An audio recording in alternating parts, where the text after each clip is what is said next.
dark shadows and in the white cold, fearlessly we search for knowledge new and old.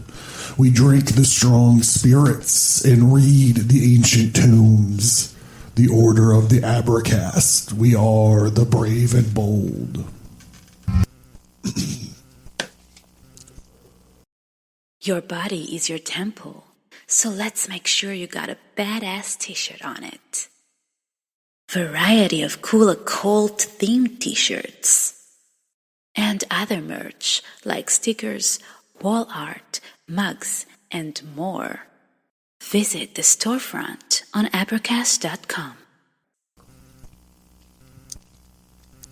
There are 7 keys to the great gate, being 8 in 1 and 1 in 8. First, let the body of thee be still, bound by the cerements of will. Corpse rigid, thus thou mayest abort the fidget babes and tease the thought. Next, let the breath rhythm be low, easy, regular, and slow, so that thy being in pure tune with the great sea's Pacific swoon. Thirdly, let thy life be pure and calm, swayed softly as a windless palm. Fourth, let thy will to live be bound to the one love of the profound. And fifth, let thy thought divine free from sense observe its entity. Watch every thought that springs, enhance hours after hours thy vigilance. Intense and keen towards inward, miss no atom of analysis. Sixth, on one thought securely pinned, still every whisper of the wind. So like the flame, straight and unstirred, burn up thy being in one word. Next, still that ecstasy prolong, thy meditation steep and strong, slaying even God should he distract thy attention from the chosen act. Last, all these things in one overpowered time, like time that the midnight blossom flowered. The oneness is. Yet even in this, my son, thou shalt not do amiss. Oh boy. If thou restrain the expression, shoot thy glance to rapture's darkling root, discarding name, form, sight, and stress, even to the high consciousness. Pierce to the heart, I leave thee here. Thou art the master I revere. Thy radiance that rolls afar, O sister of the silver star.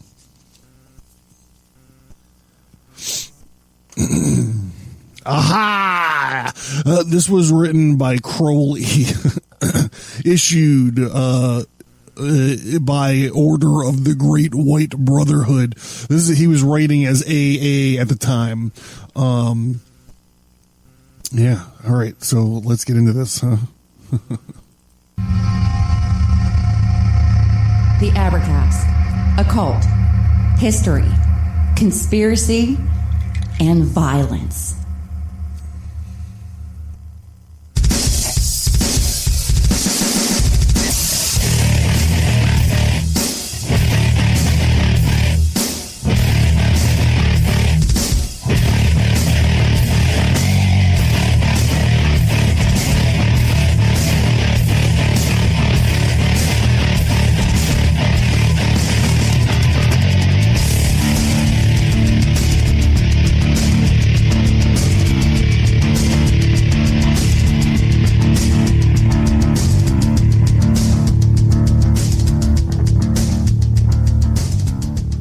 Oh, shit. What am I doing? Welcome to the Abercast. I'm John Towers. And thank you very much for coming in. I'll tell you what, man, I had probably one of the greatest emails from a listener today.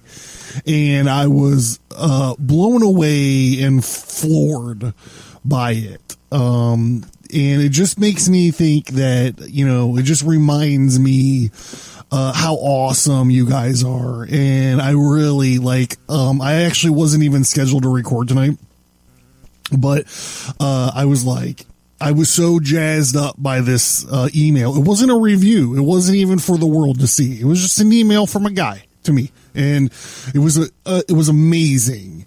And he's not just like a guy. Like, this dude is like an accomplished fucking like badass dude. And it really paid off for me, So I was like, I've been, God, I wish I could record tonight. I wish I had something to record or whatever. So, who knows when this is ever going to get put up, but, but I was driven to record, and it came hot off the heels out of a 1-star review on iTunes. Some guy called me trash. He called me a garbage person, and he said no educated person has any business listening to this podcast. And why I have long ago stopped really caring very much on any kind of deep level about these ratings and these reviews. It's easy for me to track. As soon as something gets put up talking shit about communists or whatever, I get bad reviews. So I stopped caring. I really stopped caring about them. But this last one that I got, it was really shitty. And like I said, I don't even know when this is ever going to go up. So you might be listening to events from a year from when you listen to this. I don't know. But, the guy was like, this is trash. This guy's garbage. No one he's got a foul mouth and all this stuff. And I'm like, this is not even valid. Like, I have all my explicit content buttons are all lit up all over every app. How can you bitch about my fucking language? Hey, guess what? Your fucking review is irrelevant because you can't fucking read the fucking Tipper Gore, the parental advisory sticker on fucking iTunes. So go fuck yourself, fuck face. And if you don't like my language, what are you, 12? I don't know. I don't get it. I don't know. When I was 12, I was just learning to curse. Boy, it was, my peers learned to curse listening to Eddie Murphy's Raw. But I had a better teacher. My dad can curse with the best of them. It's like the one thing that I give my dad credit for. He taught me a couple things. He taught me never to play lottery and how to curse. And he's really good at, I would put him head to head with Samuel Jackson. Psh, I know that's a fucking bold statement, but that's what I'm saying. He's really good at it. I learned everything I knew from him, and it really came in handy in my life. I mean, not just podcasting, but when you get to the army, you have to curse. That's how cause everyone's yelling. That's how you let people know how serious you are about something. It's a fucking communication skill.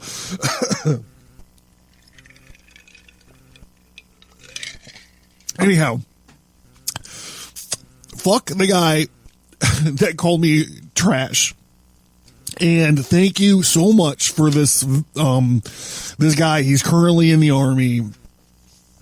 And he wrote me this awesome letter. So I don't do this kind of stuff on the podcast much anymore, reading reviews and whatnot, but I'm just trying to explain why not even that it matters to you, but anyhow, I'm John Towers. This is the Abercast. And let's just get into it. I've wasted enough space. I'm going to get another fucking bad review for not starting the show fast enough. Anyhow, so we're continuing our journey through Liber 4, which is written by Master Crowley. He wrote, it's also called Magick with a K, or Liber 4, or they call it Liber ABA or Liber ABA. I'm not a Thalemite, so I don't know how to pronounce ABBA. Like his dancing queen, I don't know. But he wrote this, and he actually wrote it with two females, it looks like, with Mary Desty and Leela Waddell. So, with all that, let's get into it, right? If you're playing at home, this is a time where you should summon your vessel of the art. Call it forth from the void and adhere to the formula. We're going to be talking a little bit about formulas tonight. I can't wait. Adhere to the formula and whip up whatever your weapon of mass distraction is. Mine happens to be the Jin Jihad, and that's what I got. I've actually had a few too many of these already. But whatever you want, a Jack and Coke, a Captain Morgan's and Dr. Pepper. I mean, whatever you guys are doing. But now is the time, and now is the fucking time. All right, the pageantry is done. Let's get into this. So, the first part of this book, as you might remember, was mysticism. I spent a lot of time doing yoga, getting into these positions and trying to wrap my head around what Crowley was talking about. So we're moving into part 2, which is Magick. And he starts off talking about training for meditation, which is all that part 1 was about, was getting into these yoga positions, being uncomfortable, living with the uncomfortability, or living with the pain of these positions and moving forth from it, not stopping the position, but just realizing to yourself, like, this fucking sucks and you have to move on with it. I recorded those episodes so long ago, I don't remember if I equated that at all with my military experience. I don't know, but there is a little bit of that in it. We were fucking walking, you don't walk miles in the army, you walk clicks. You're walking, I don't even remember how many, you're walking 1 million clicks a day. And you're like, God, this sucks. Instead of trying to figure out where you could take a break or stop to tie your shoe or get a rock out of your shoe or put some fucking powder on your asshole so you don't get, so you could try to stop the chafing and the sweating down there. Like, instead of doing all that stuff, you just realize, you just gotta keep going, bro. Like, there is no stopping. Anyhow, so he talks about this, and then in this preliminary remarks, he also talks about a lot of the stuff he talks about in the book. Or in the chapter, he talks about, why the temple is important and why a circle is important and why you have to have oil and that's important and why the altar is important and all the stuff that's on the altar, why that's important. So since we're already going to get into that as we're going through this, I'm going to skip the preliminary remarks. So he talks about, I erroneously called it chapter 2. It's part 2 because in part 2, there are chapters. Okay. So chapter 1 of part 2, hopefully I've ironed that out at this point in time. He's talking about the construction of the temple. And he says that only, master magicians, should only the greatest of magicians should build these temples. But he does have some cool stuff in here. He says, we made us a temple of stones in the shape of the universe, and even as thou didst wear openly and I concealed. So he's building this temple out in the open, but hidden somewhere. And the shape of the Vesica Pisces This shape is the Vesica Pisces. So if you don't know what a Vesica Pisces is, I'm sure you do. But just in case, like when you look, when you see people that have like the Jesus, remember Putty and the Jesus fish? When the Jesus fish is basically a Vesica Pisces. And there's a lot of reasons that it's a fish and it's also a vagina. So, this is also like, think of, if you're at your computer or on your phone or something while you're listening to this, Google search like an aerial shot of the Washington Monument. This is awesome. This should be in the American Sermon at some point in time. It's two circles, the mall, or whatever the grounds are of the Washington Monument, are two circles intersecting. And when they intersect, like a Venn diagram, think of a fucking Venn diagram, and where they intersect, it forms a Vesica Pisces. It's very interesting. And then now in your mind's eye, think, where is the Washington Monument placed? Where is the giant white phallic symbol placed in these two circles intertwining, making this Vesica Pisces? You're right. It's right in the middle of the pussy part of it. That's where the Washington Monument sticks out of. So so if you're going by Crowley's thing, hidden but in plain sight,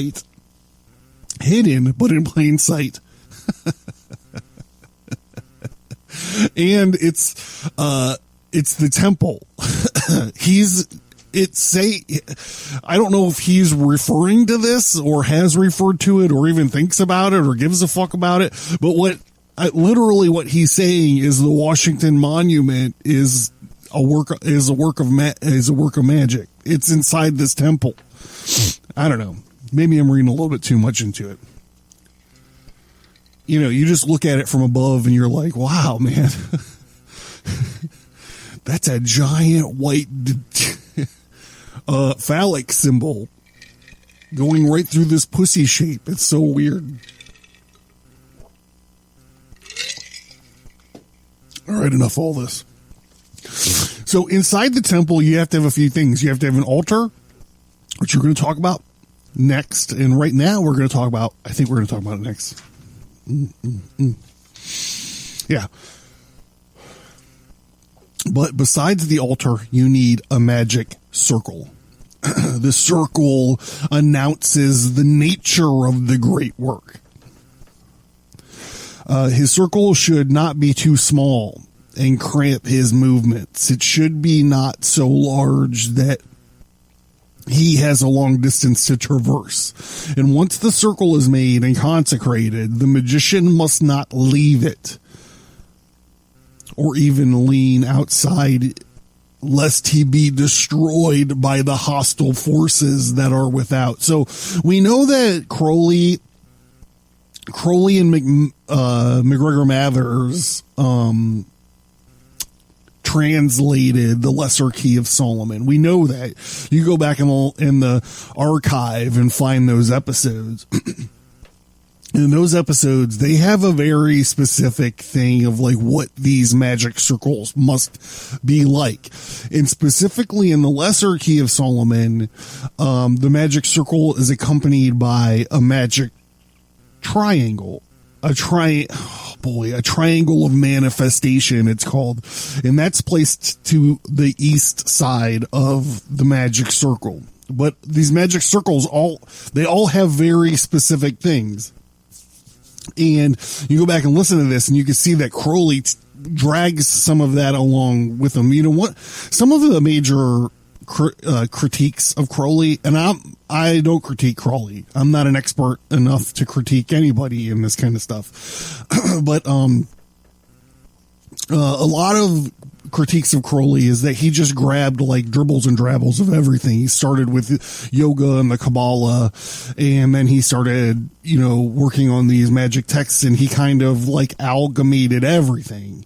And I'm not sure that's a fair critique, because part of his deal is that, it's like the temperance of stuff. It's the joining of the the opposites. So, maybe that's just an extension of it. I don't know. Maybe I'm romanticizing Crowley a little bit, but another thing that we don't do on this show is we don't navel gaze at these people. We just look at their work, right? We don't look at their stories or whatever.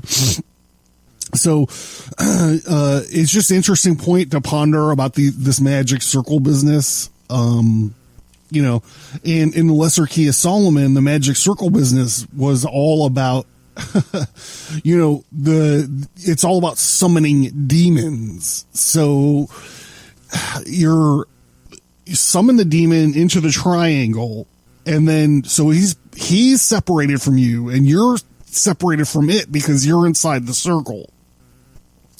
It's all very interesting. And then those Solomon books are rife with,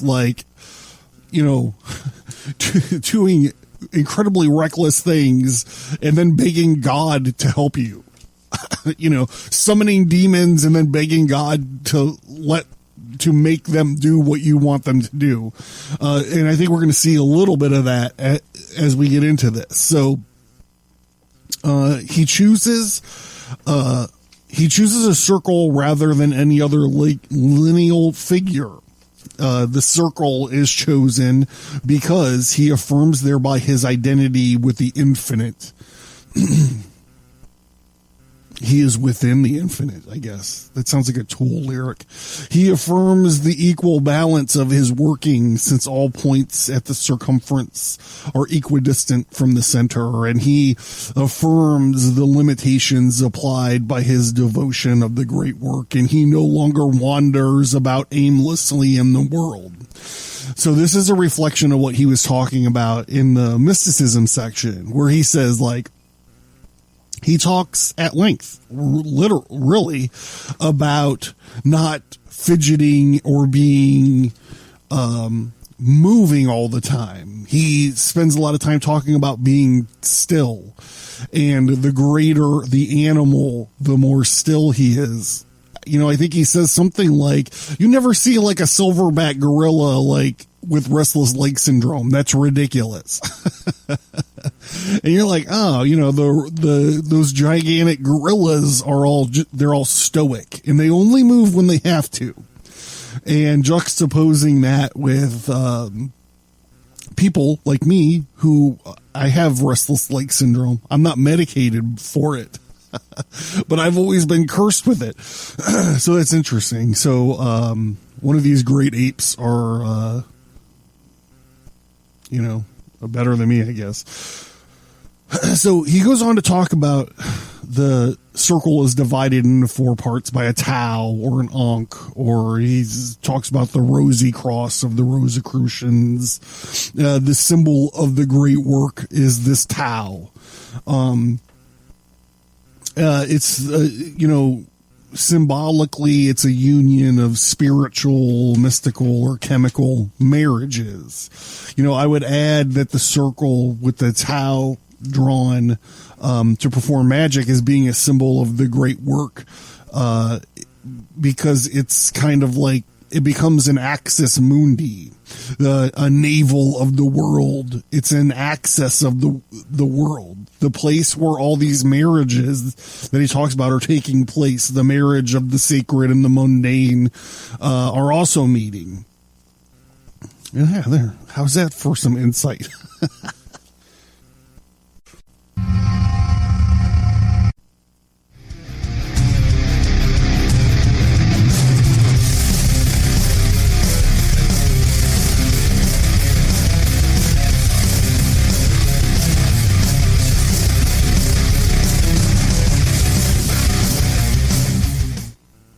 Are you interested in the occult, history, conspiracy, and violence?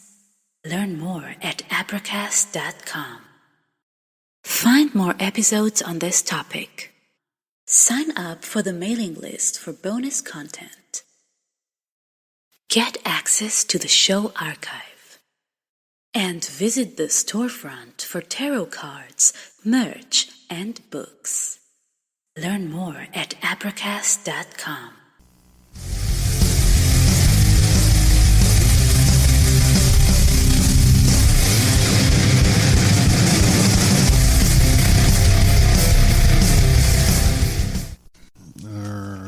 dokie. Let's get back on track.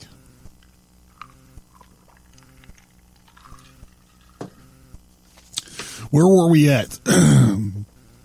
We did the temple, we did the circles, we did the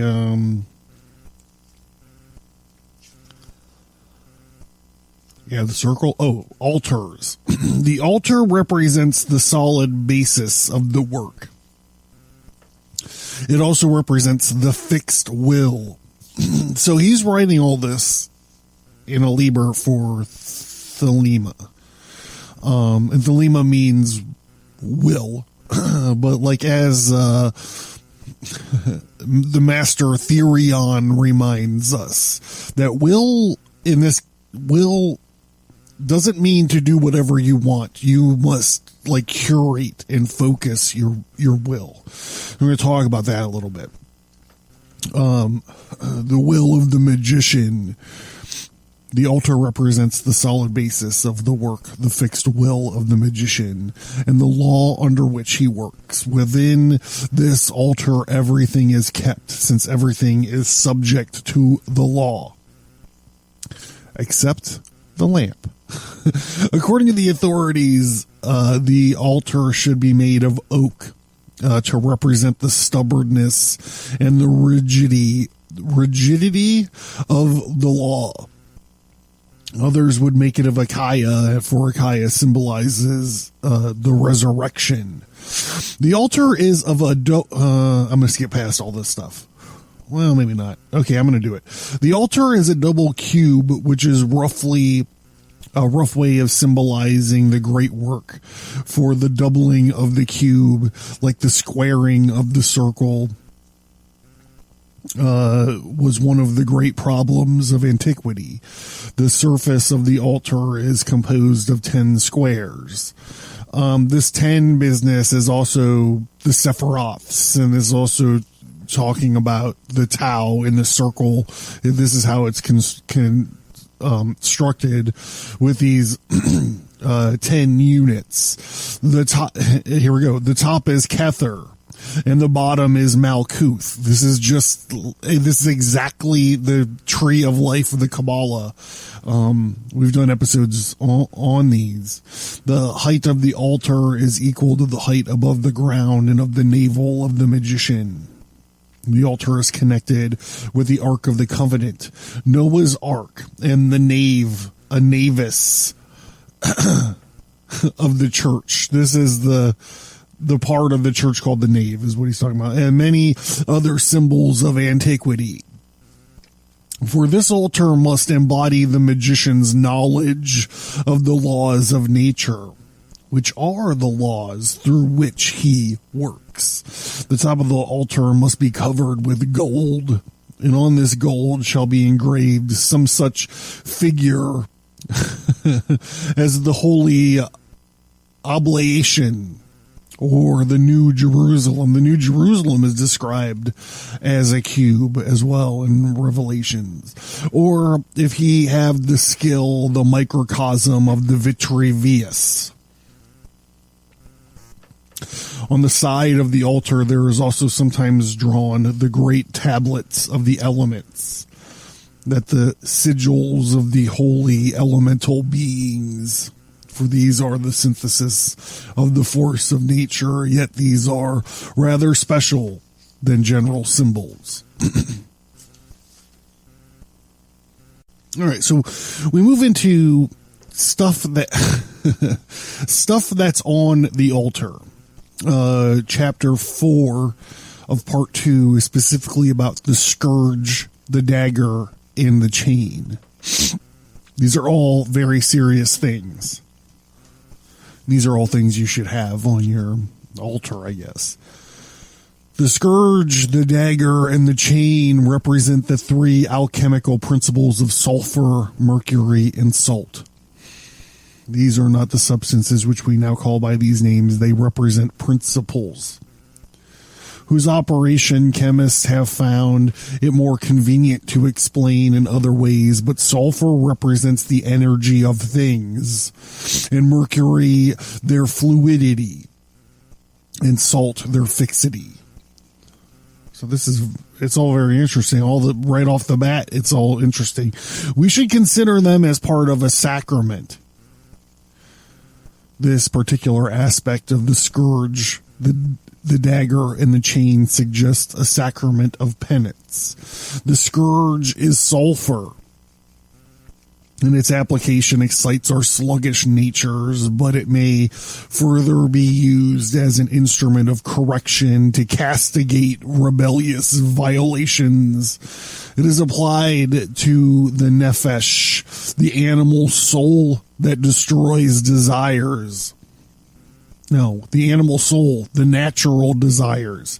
I don't know where that destroys thing. Maybe it was a Freudian slip. I don't know. Whatever. The dagger is mercury. It is used to calm to great heat by letting of blood. Wow, that's fucking heavy metal. And it's the weapon that is plunged into the side or the heart of the magician to fill the holy cup. Those faculties which come between the appetites and the reason are thus dealt with. And the chain is salt, and it serves to bind these wandering thoughts. And for this reason, it is placed about the neck of the magician where Doth is situated. Doth, we know, is, they call it the hidden Sephiroth in the Tree of Life. It's right between the first and second triangle. It's hidden.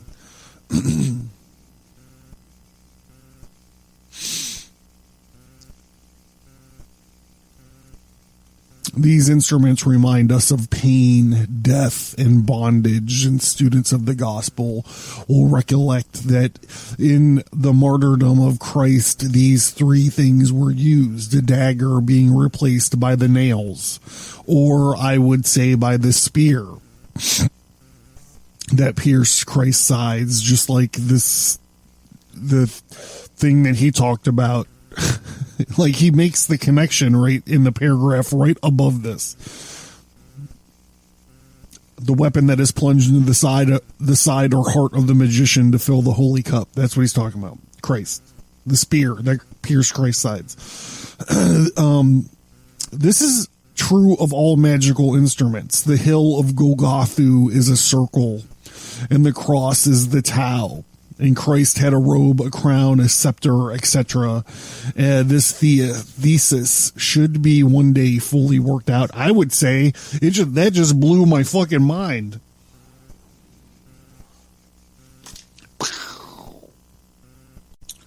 How, Mr. Towers? How should the scourge be made? The scourge should be made with the handle of iron, and the lash is composed of 9 strands of fine copper wire, which each are twisted into small pieces of lead, and iron represents severity, copper, love, and lead, austerity. Remember the pentagrams and the lights around the circle of the art. There is also 9 pentagrams, 9 lights, equidistant around the magic circle. The dagger is made of a steel inlaid with gold, and the hilt is also golden. The chain is made of soft iron and has 333 links. It is now evident why these weapons are grouped around the phial of clear crystal in which is kept the holy oil. We're going to get into the holy oil in just a second. The scourge keeps the aspiration keen, and the dagger expresses the determination to sacrifice all, and the chain restricts any wandering. We may now consider the holy oil itself. I need a refill. No.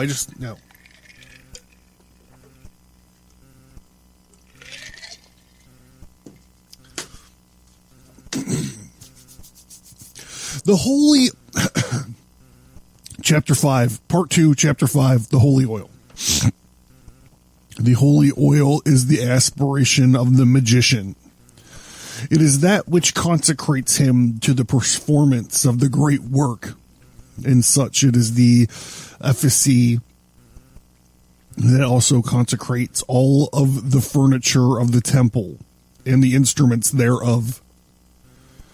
It just reminds me, in my mind's eye, I just see a temple with like a nice leather ottoman off in the corner, and over here you have like a little love seat. In my living room for a long time, I had a dentist chair. I have a dentist chair. When I bought it, it was like that, it's like a 60s dentist chair. It was like this salmon pink color. And I re-enameled the whole thing. I re-enameled it all black, and I dyed all the leather black, and I kept all the chrome. So I have like this fucking sweet ass, like Darth Vader-ish black and chrome dentist chair. And it is so awesome. My fucking wife hates it. I actually had to move it down to the studio. It was in the living room for a long time, and then it got pushed over into like the library area, and eventually I had to move it downstairs. It's like covered in boxes and stuff now, man, but it is sweet. Maybe I'll dig it out. I want to dig it out. Find something fun to do with it. There's actually a really funny story about when I went to go pick it up. So finding a dentist chair for sale is not easy. I live in Pittsburgh, and I bought it from a dude that was selling it in Indiana. And when I went to go pick it up, with a buddy, who rented a van, and it was in the middle of winter. There was a Steelers game going on at the time. And the worst blizzard of the year hit us while we were on our way. We wound up flipping the van over, but because I was fucking with him because he got the renter's insurance on the van. I'm like, "Do you get the insurance?" And he's like, "Yeah, it's only a couple bucks." And I'm like, "You're such a fucking pussy to get that insurance. You're such a pussy." Skip like 2.5 hours later, and we're like rolling the van over. There's fucking Egg McMuffins and hash browns flying everywhere. Yeah. When it came to rest, I was like, well, good thing you got that insurance. The fucking rent-a-car place, we're just going to keep giving us vans. They were like, we can have another van out to you in like no time. And we're like, I actually think we're just going to go home. Thank you. Man, that fucking dentist chair is sweet as fuck. Okay. What am I off even into talking about?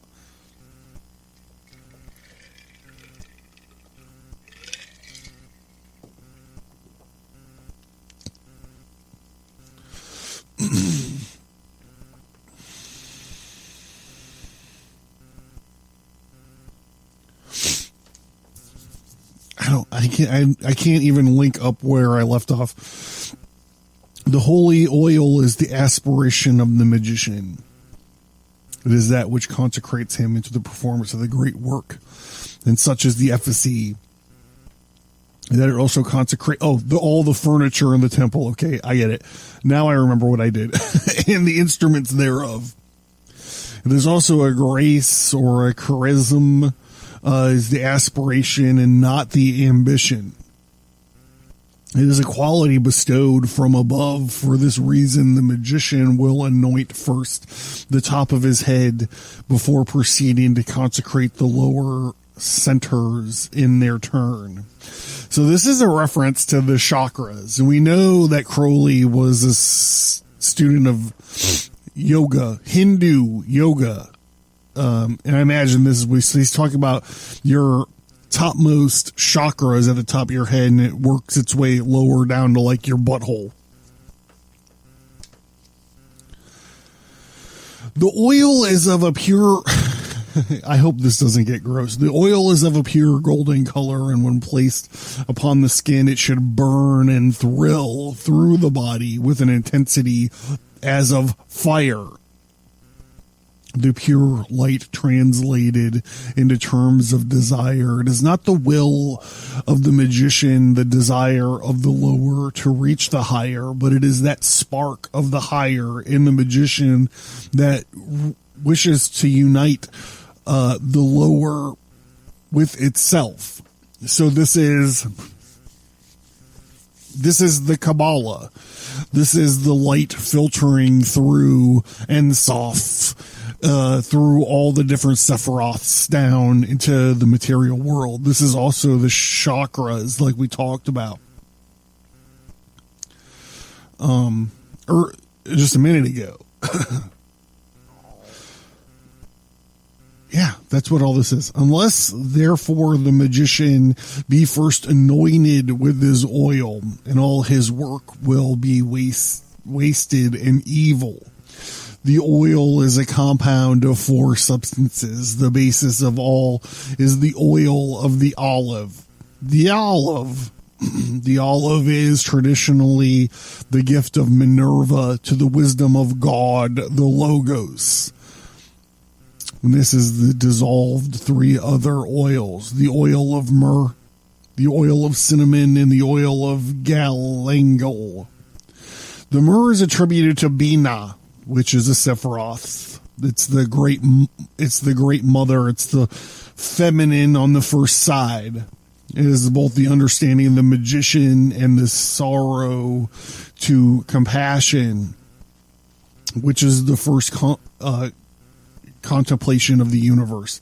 The cinnamon represents the Tiferoth, which we also know, which is the sun. It's the Sephiroth, in whom glory and suffering are identical, and Gangiel represents both Kether and Malkuth. That's the top and the bottom, the first and the last, the Alpha and the Omega, the one and the many, since in his oil they are one. And these oils are taken together to represent, therefore, the whole tree of life, the 10 Sephiroth blended into perfect gold. This perfect oil is the most penetrating and subtle, and gradually it'll spread itself, a glistening film, over every object in the temple. That sounds dirty. Each of these objects will then flame in the light of the lamp, and this oil is like that which was to the widow's curse. It renews and multiplies itself miraculously, and its perfume fills the whole temple. It is the soul, which the grosser perfume is the body. The vial, which contains the oil, should be of a clear rock crystal, and some magicians have fashioned it in the shape of female breasts. It's a booby vial, and that is the true nourishment of all that lives, and the reason has been made is the mother of pearl has stoppered with a ruby.